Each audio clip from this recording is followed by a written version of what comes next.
ছোট ছোট তো কঞ্চকের দিকটা মাছিলের তাল বুয়াতন। আহা, কেউ যদি আমার সাথে একটু কথা বলতো।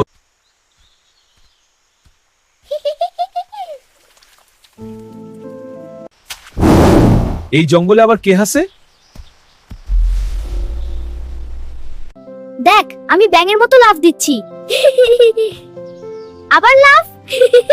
এই বাচ্চা, তুমি কে? এখানে একা কি করছো? তুমি তো বিশাল বিড়াল, তোমার লেজটা অনেক বড়। এই কথা শুনে গর্জন প্রথমে অবাক, তারপর সে নিজেই হেসে ফেলল।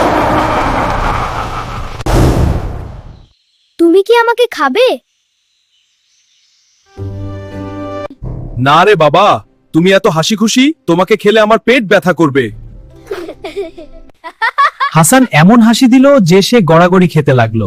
চলো, আমি তোমাকে একটা জোক বলি। শোনো, একটা মজার জোকস বলি। বানরের মতো দেখো, এবার হাতির মতো, আর এটা বাঘের মতো। আমি এতদিনে শিকার ধরেছি, কিন্তু আজ আমি হাসি ধরেছি। চল, তোকে জঙ্গল ঘুরিয়ে দেখাই। ওয়াও, পাখির বাসা, হরিণের দল দেখো, আর এটা তোমার গুহা। এবার তোমাকে বাড়ি পৌঁছে দিই। হ্যাঁ, চলো। ওয়াও, তুই আমাকে বাড়ি নিয়ে যাবি? তুমি আমার সবচেয়ে বড় বন্ধু। আর তুমি আমাকে শিখিয়েছো হাসি ভয়কেও হার মানায়। সবাই লাইক এবং আমাদের ইউটিউব চ্যানেলটি সাবস্ক্রাইব করো। সবাই লাইক এবং আমাদের ইউটিউব চ্যানেলটি সাবস্ক্রাইব করো।